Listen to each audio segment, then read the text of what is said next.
Hello everyone, thank you very much for tuning in today for another day here at the Aquarium Project. I hope you're all having a lovely time keeping your fish tanks. Today I thought what we'd do is we will take a look around some of the community type fish that we've got here. We'll have a fair few new things since last time I recorded. Actually a lot of them from that unboxing video we did the other day, but some other little bits and pieces as well. So yeah, before we get into that though, if you guys could please make sure to like and subscribe and all that good stuff. That would really help the channel out and goes a long way. But yeah, aside from that, let's get into the main part of today's video, eh? So this is kind of the community fish type of area. Goes all the way to the end there. And then this side we've got, these ones is African cichlids. This is like the plants for sale. None of these fish are for sale. And this is just like a holding tank of fish I'm looking after for somebody. So what we'll do is we'll kind of just go across these tanks here. Go through all the different fish and talk a little bit about the cool stuff. So, actually we'll start over here. So this is our guppy tank. We did just set this up kind of separate to the rest of the tanks for no real reason aside from I thought it would look cool to kind of double a display tank as a sales tank, if that makes sense. I would love to just pack this tank with Vallisneria, but unfortunately that is illegal where we are. So I did just chuck this piece of wood with some Java foam, but I probably will do something else. I don't know, maybe a big crypt garden or something, but we'll see how we go. But for now we just got heaps of guppies. Kind of try, well, I think there's a bit of a variety in here, which is good. Could do with some yellows and stuff, but yeah, this is our guppy selection here. Always popular for good reason, you know, with kids and that, so always try to keep some guppies around. On this side, well, this is an empty tank that's currently in a bit of a holding pattern until I figure out what I'm going to do with it, so it's kind of boring, but yeah, that's what we got there. This tank, we've got the, there's bristle noses, as you can see that fella sitting on a little rock thing, and we've also got the black phantom tetras, as well as there's flying foxes and Siamese algae eaters in here. They're all a bit skittish, but they are in here, promise you. I did just plant this little Wigia the other day, or this morning I mean, but as you can see it is all poking the wrong way. But what will happen, what's quite cool about it is like you come back tomorrow and it'll all be standing up the right way. So yeah, that's kind of a fun little thing, but this tank doesn't have too much in it. You guys will probably notice a bit of a trend. Whoa. You guys will probably notice a bit of a trend where like we'll get towards the more filled tanks. These tanks down this end probably don't have as much fish in them, but we'll get there. This tank is the black skirt tetras, as you can see, nice big fat happy black skirts. And then we've also got albino bristle noses, as you can see, just tucked under there.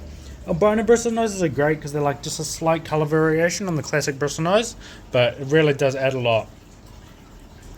This side we've got sword tails for the most part, just like assorted colors. So as you can see, like some red, some yellow, some kind of orangey, and we've also got the hillstream loaches here. As you can see, we get a lot of different color varieties. Like, you know, there's this one in the front here is real spotty like, then this one further back, real stripy. So get a lot of different colors. I think it's different species, but you know, they kind of just when they get imported, it's all mixed together. We've also got one blue ram left, so that's that one there. Obviously not very colorful right now, but you know, maybe give it a couple months or so and it'll be shining bright. This tank here has a lot of glare, but this is guppy females in this tank. So yeah, heaps of guppy females in here, all mixed together. There's probably a couple males that I've missed, but the idea is that this is all guppy females. There is also a couple of flying fox and Siamese algae eater, but for the most part just guppy females for now. I just chucked them in there because I didn't have any other fish really to put in there, so just to keep that tank ticking over. This side, this tank is pretty empty. All it has got is this one in here. It's going to be really hard to see, but it's a 3-spot gourami that we took in as a rescue the other day. So we chucked it in here, but very shy fish, so I'm kind of just leaving this tank to give him some time to settle down. And I do need to also clean up all this needle leaf Java fern and figure out what I'm doing with it, but it's all kind of just sitting here for now, so yeah. Over on this side we've got a quite fun little tank here. So they are all hiding, which is kind of annoying, but there is some ember tetras in there. the Julii corridora, Otocinclus, and Kuliloches, and Bolivian rams as well as the ramshorn snails. I really like this tank, just like a couple big crypts, and these Java ferns are attaching to the rock with those rubber bands, but I will get rid of those rubber bands. But yeah, I really like this tank. It's quite a fun, like, this tank is a fun mix of like real active fish anyway. It doesn't quite look as good as it does in person on camera. Like, those crypts look really nice, I reckon. And yeah, the fish are a little bit scared, so that's not ideal. I did catch some fish out of here for a customer not too long ago, which is why. And then also you can see all this like little white stuff floating around. That's frozen baby brine shrimp. Well, actually, it's probably not baby. Frozen adult brine shrimp. There we go. I moved the lid and everyone's out and about. But yeah, this is quite a fun little mix. Some exciting stuff in there. This tank, we've got these guppies that I ordered by mistake. So these platinum white females. I straight up did not mean to order those, and they turned up. So, whoops, my bad. But yeah, they're cool fish. They're white colors, especially for like guppies and that. White, like that lack of color, is really awesome. It just contrasts so well with everything else. Other than that, we've got a couple longfin cherry barbs in here still left. I was thinking I'll probably just chuck those with the other cherry barbs, to be honest. And then yeah, aside from that, we just got, what else? Green fire tetras. They're a popular little, not a popular little fish, but a really cool little fish. I think they're one that would make a lot more planted tanks really pop.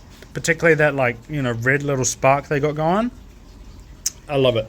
Then we've also got these guys, the big old apple snails. Can't beat them. I love snails. I reckon they're a must-have for almost every aquarium. This side we've got mostly pearl danios in here.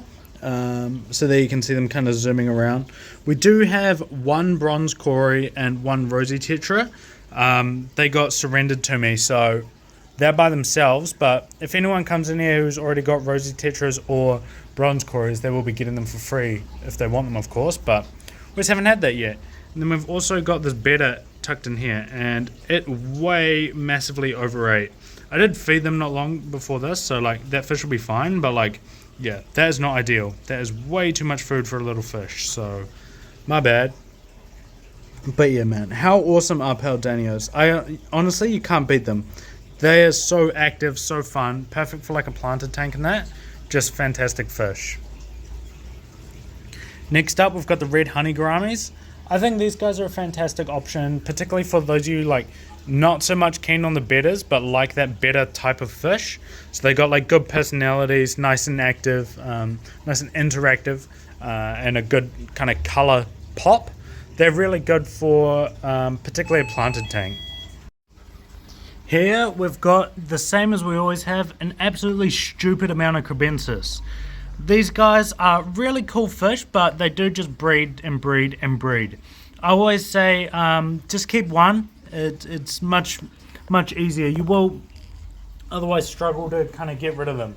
We do take them in, but as you can see, for every like one we sell, we do get 10 kind of surrendered. So they are a bit of a problematic fish in that sense, but they are really beautiful and really fun fish. So it is a shame that their kind of crazy breeding does detract from them a little bit. In this tank, we've not got too much going on. We've just got basically a big snakeskin gourami is pretty much the only thing. There is a black phantom I noticed, which I have no idea how that fish got there, but that's not supposed to be there. And we also have a neon dwarf rainbow that got surrendered to us as well. So yeah, that's that tank. Nothing crazy. I am trying to grow a whole bunch of these Aponogetans undulatus, but they're all still pretty little and pretty sad. So that'll be cool when they grow big though. I am very much looking forward to it.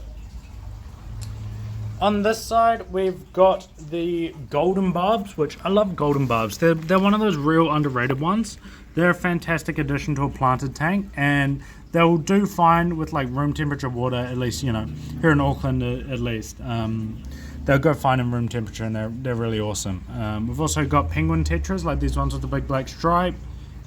Some cherry barbs. Again, I'll probably consolidate these into the other cherry barb tank, which I'll show you when we get to it. And then obviously we've got some angelfish. Angelfish are ever popular for good reason, but they are one that has a lot of kind of misinformation in there around them. So they get a bit of a bad rap for being aggressive in that, but when they're kept correctly, there's nothing better basically. On this side, we've got the gold white cloud mountain minnows and some more swordtails. These guys are like one of my favorite fish because they're pretty much the perfect substitute for a goldfish. Like, whatever people think a goldfish does, like non-fish people, you know, like keeping a little tank, doesn't get very big in that. Those myths, that actually fits a gold white cloud. These guys stay small, they're fun, they're easy. They're like the perfect beginner fish, perfect cold water fish, perfect planted tank fish. So yeah, and then we've also got some swordtails. These swordtails are really nice. I'm not, you know, a swordtail aficionado, but they are really awesome. And oh, we've also got some blue mystery snails. Just chucked them a handful in here to help deal with some algae that we had going on. But yeah, that seems to have worked. This tank is a whole bunch of guppy randoms. For the most part, these are just getting given away. Just like kind of grey females and dull males and that. So nothing too exciting in here. And we've also got some baby bristlenose. I do need to kind of clean out that tank and deal with some of these guppies. But, you know, if you want any, come grab some. You can have them for free. This side, this is the cherry barb tank I was talking about. I absolutely love cherry barbs. You guys love cherry barbs. They're one of my favorite, probably up there with my favorite fish. I know I keep saying that, but I mean, they're just perfect for a planted tank. Easy to care for. Got that fun sparring behavior. Easy to breed. Pretty much any good thing you could be saying about a cherry barb. They are just fantastic. But we've also got the glow light tetras. Those glow lights, as you can see, are very fat because they must have been hogging the food.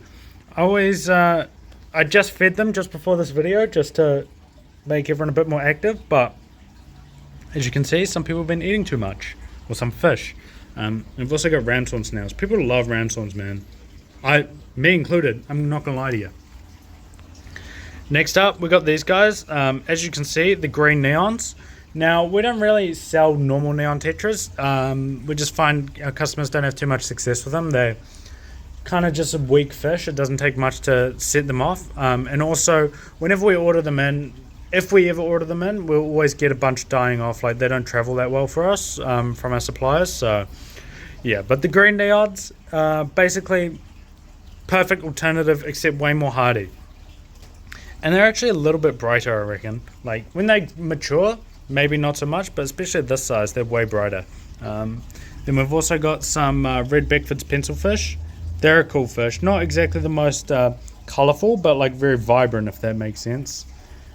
And we've also got some Corydorus pygmaeus, the pygmy cory. They're cool because they don't act like a cory. Like, they'll swim in mid-water and everything, which is always good fun. Then on this side, here we've got Platy mayhem. Got three different colours. So we've got blue, red, and yellow. The red and the yellow are actually quite similar, which I kind of didn't think about. So, yeah, that's a bit annoying. But, yeah, Platies, everyone loves Platies. That's the most popular one for, like, kids and that. Or, like, people's first fish. So, yeah. And as you can see, we've got tons of blue mystery snails mixed through. As I said, every tank should have mystery snails. You know, planted tanks, community tanks, betta tanks. Pretty much anything. If your fish aren't going to eat them, chuck a whole bunch of mystery snails in. They're just so much fun. I love them so much. But yeah, I think that I may as well show you the plant tank while we're here. There's a lot of overlap. As you can see, very, very full. I'm thinking we might have to do a bit of a discount on plants soon, but for now, polysperma on the right. I notice I've not done the labels properly. But yeah, we've got polysperma, cryptwenti, Amazon sword, the Hygrophilia, Cambrosia siamensis, Rotella rotundifolia, Ambulia, Echinodorus hormani, and Java moss is our current selection. So yeah, that's what we got in that sense. So yeah, thank you guys very much for watching. I hope that gives you guys a bit of a insight into our community fish selection at the moment. If you are at all interested in anything, please make sure to reach out and we can, you know, come visit us in store. We can ship them to you, no worries. New Zealand only, unfortunately, but yeah, I mean, if you see anything you like or you got any questions of that, please make sure to let me know. But yeah, other than that, thank you guys very much for watching. Please make sure to like and subscribe and all that good stuff. But other than that, yeah, I'll catch you in the next one. Thank you very much, and we'll see you later. Bye.